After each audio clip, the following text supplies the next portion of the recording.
It's time for the next letter in the alphabet. And the next letter in the alphabet is G. Some people may be aware that I'm in a tactic to work through my enormous to-read pile and to mix up my reading a little bit. I'm reading alphabetically. I'm going through the authors on my to-read shelf, and I am going to go A to Z, or as near as possible. I don't have all the letters of the alphabet. And it turns out that one of the letters I don't have that many of is G. Please don't chew books. What does Dr. Seuss have to say about G? Big G, little G. What begins with G?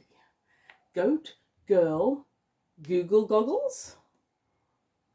Goo goo goggles. Yeah, okay. I'll take it, Dr. Seuss, if you say so.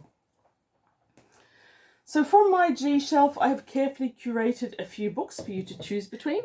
Anyone who wants to see me read one of these 4 books, vote below. And when I finish my current book, which is also by an author beginning with G, and which will be reviewed when I've finished it, I will then move on to one of these. So, starting, I didn't have very many to choose between, and some of them are a bit naff. Anyhow, first of all, we've got Legacy of the Stars by Gregory. John Gregory. I'm not in B's, I'm in G's. John Gregory, I've got a feeling that I have read some of his books before. I don't remember them well, but it does sound very classic science fiction-y, and I think it would be good. It's a 1980s book. They came from another universe, peace-loving beings seeking a hospitable planet on which to settle. The world they found seemed ideal for their purpose, a green and fertile paradise where they could establish a highly advanced civilization and pass on their knowledge to the backward inhabitants light years behind them in development. What makes me suspect that's us? Entirely possible.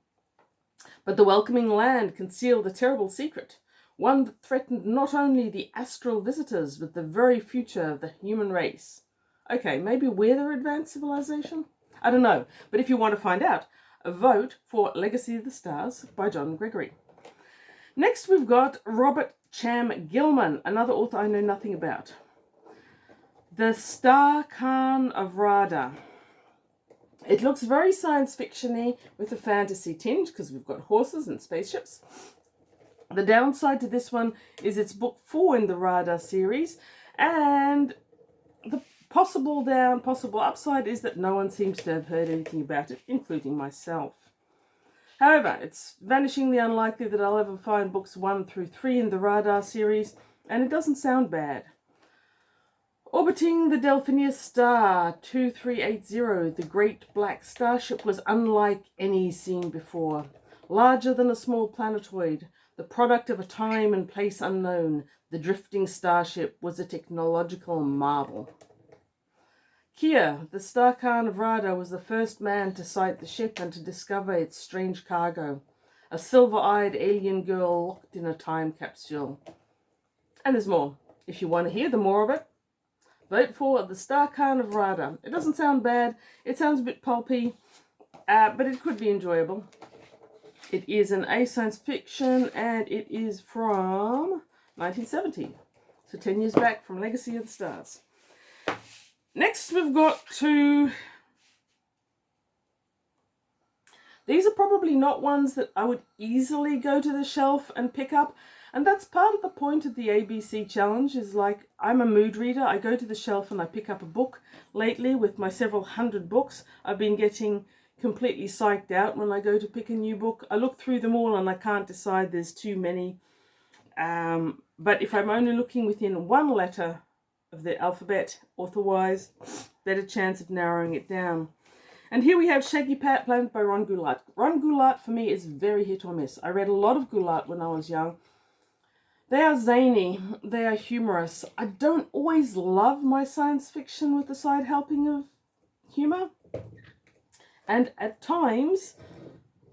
many times, Ron Goulart just got a little bit much. So eventually I went away from Goulart, and I haven't read that much of him recently, and I own almost none. The first Goulart I'd read for a long time was last year. But Shaggy Planet I couldn't resist buying because it's got this beautiful cover, which has absolutely nothing that I can tell to do with the story.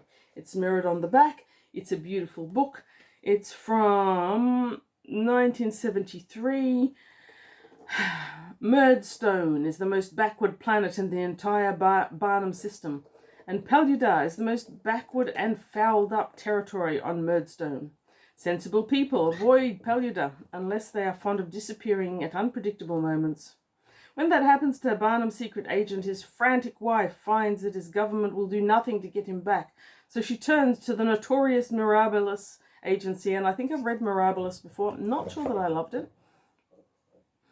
And that turns loose freelance undercover agent Peter Torrens on one of the wildest chases of his career, where the bad guys keep helping him out of trouble and the good guys are out to kill him in the funniest novel yet to come from the fertile imagination of Ron Goulart.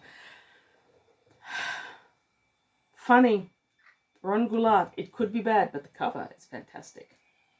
Nothing to do with the contents at all. I don't remember any women in that description dressed up like Byzantine priestesses, and I certainly don't remember any gaze hounds, but you know, if you want to see how wrong I am, or how wrong he is, vote for Shaggy Planet by Ron Goulart.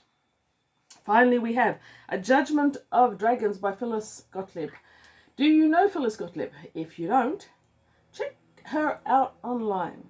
She wrote one of the best nuclear holocaust books I have ever read. Starburst. It's considered YA, which I didn't realise when I read it and reread it. I've been rereading that book for decades now. It never disappoints. It is a small place called Sorrel Park where a nuclear explosion completely isolates the planet and just the city. And just as the city is due to open up again, they discover that the nuclear explosion has triggered psi in some young people. It is the most radical exploration of psi. It was completely unlike any previous one, and it still holds up really, really beautifully as long as you read it within the science parameters of its time. So that's Phyllis Gotlieb, a Canadian author.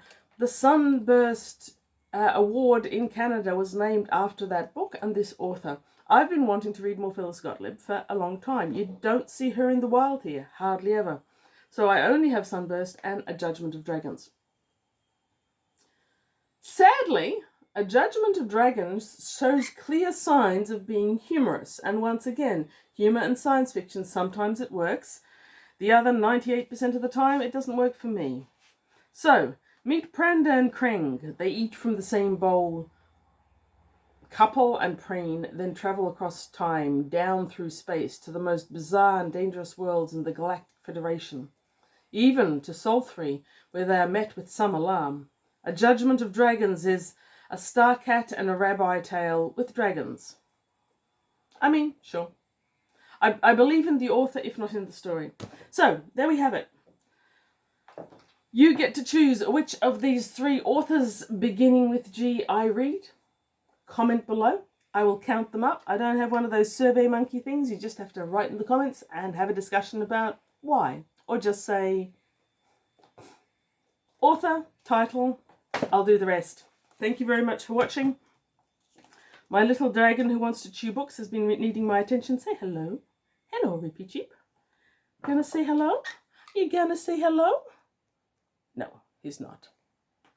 Here there be dragons and dinosaurs and birds. Thank you for watching. Vote for which author beginning with G I should read next.